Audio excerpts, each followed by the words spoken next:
요한이 옥에서 그리스도께서 하신 일을 듣고 제자들을 보내어 예수께 여짜오되 오실 그 이가 당신이오니이까 우리가 다른 일을 기다리오리이까.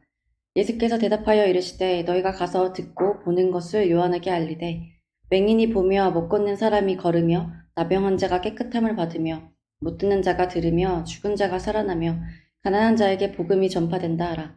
누구든지 나로 말미암아 실족하지 아니하는 자는 복이 있도다 하시니라. 아멘. 네, 오늘도 말씀 앞에 나오신 여러분들을 축복합니다.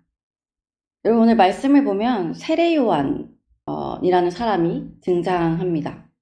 이 세례 요한은 예수님과 비슷한 시기에 태어났던 사람입니다. 아버지는 제사장 사가랴였고 어머니는 아론의 자손 엘리사밧이었습니다. 그런데 이 세례 요한은 예수님의 탄생만큼이나 그 탄생의 비범함을 보여주는데요. 누가복음 1장에 보면 나이가 많도록 자식이 없던 사가랴 가정에 주의 사자가 나타나서 아들을 낳을 것인데 그 이름을 요한이라고 지으라고 말씀해 주십니다. 이 사자를 사가랴 혼자서 만났는데 이 사자가 사가랴에게 요한을 낳을 때까지 말을 할 수 없는 그런 기적을 또 행합니다. 그래서 엘리사벳에게 사자를 만난 일을 사가랴는 말할 수 없었고 엘리사벳이 아들을 낳은 이후에나 이 사가랴가 말을 할 수 있게 되었는데요.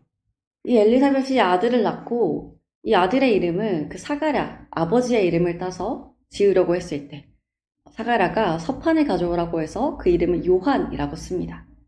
그때 이 사가랴의 입이 풀리면서 진짜 하나님이 살아계시구나, 하나님께서 정말 예언하신 아들이구나 라는 것을 알게 되고 하나님께 영광을 돌리게 되죠. 그러나 여러분, 더 놀라운 것은 엘리사벳이 이 요한을 품고 있을 때 엘리사벳의 친족 마리아에게도 예수 그리스도의 잉태되심이 선포되었다는 것입니다. 그렇게 세례 요한과 예수님을 잉태하게 될 마리아가 만나게 되는 또 역사적인 장면이 성경에 기록되어 있습니다. 이런 배경에서 태어난 세례 요한은 이후에도 주의 길을 예비하는 사역들을 이어갑니다. 회개하라, 천국이 가까웠다 라는 것이 세례 요한의 대표적인 외침이었는데요. 천국이 가까이 왔다 라는 것은 구약에서 말했던 그 메시아, 자신들이 기다렸던 그 메시아, 그 예수 그리스도가 오심을 선포하고 있는 말씀입니다. 그래서 자신은 물로 세례를 베풀지만 자신의 뒤에 오시는 분은 성령과 불로 세례를 베풀 것이라고 말합니다. 그리고 자신은 그의 신을 들기도 감당하기가 어렵다라고 고백을 하죠. 이렇게 세례 요한이 예수님에 대해 선포하고 있을 때 또 한 번 역사적인 만남이 이루어집니다.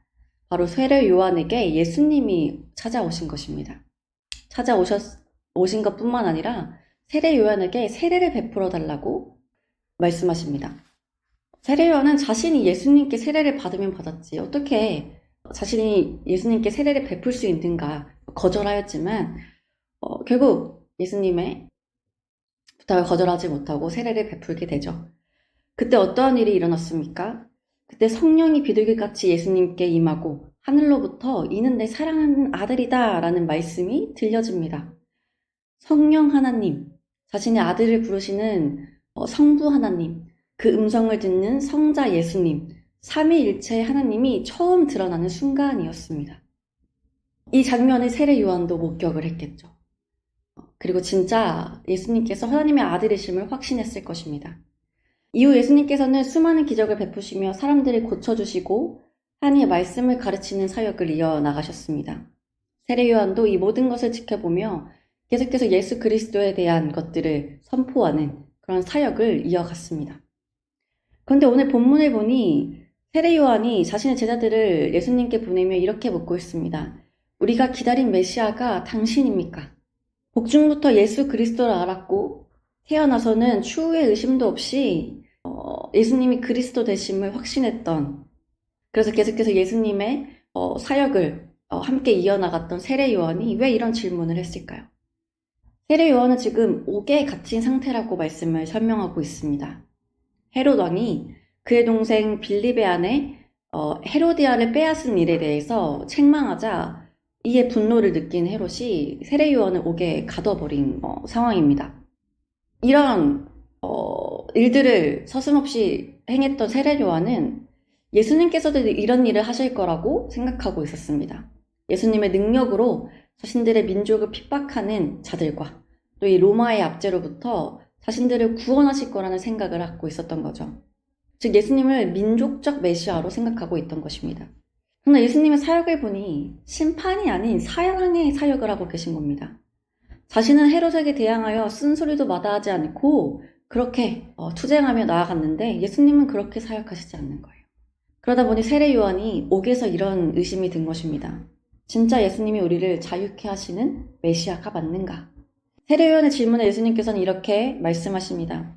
맹인이 보며 못 걷는 사람이 걸으며 나병한 자가 깨끗함을 받으며 못 듣는 자가 들으며 죽은 자가 살아나며 가난한 자에게 복음이 전파된다 하라. 예수님께서는 다시 한번 자신의 치유 사역과 기적들을 말씀하시며 이것이 메시아로 내가 온 이유이다 라고 말씀하고 계십니다.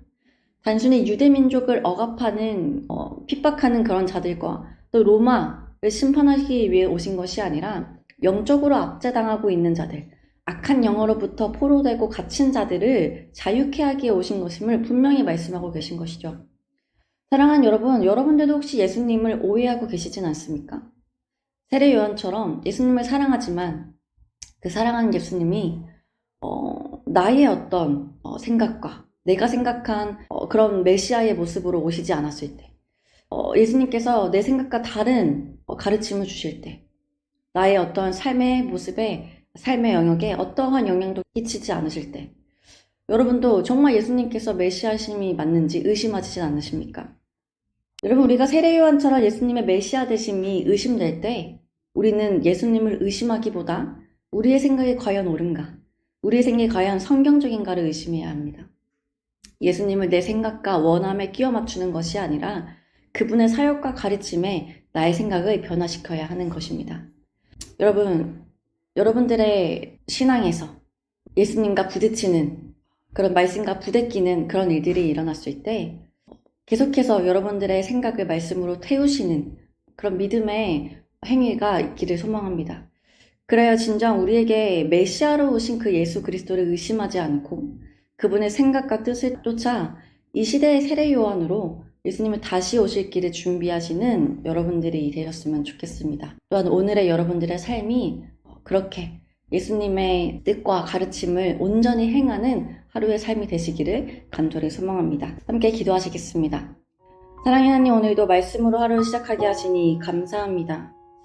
하나님, 오늘 말씀을 보니 세례 요한이 예수님이 정말로 그리스도이신지 메시아인지를 의심하는 장면이 있습니다.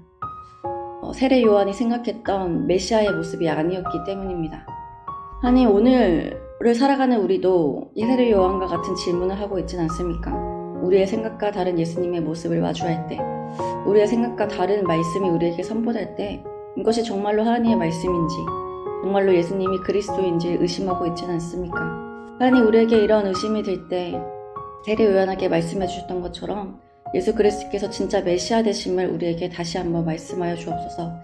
그래야 우리의 생각을 다시금 온전케 하여 주시고 우리 안에 믿음을 더하여 주셔서 이 시대에 정말 진정 세례 요한의 길을 따르는 주의 다시 오심을 선포하며 가르치는 그런 삶을 살 수 있도록 주님 인도하여 주시기를 간절히 소망합니다. 오늘 하루 우리의 삶이 우리의 생각과 우리의 원함을 따라 사는 것이 아니라 또 예수님의 말씀대로 살아가기를 간절히 소망하며 예수님의 이름으로 기도드립니다.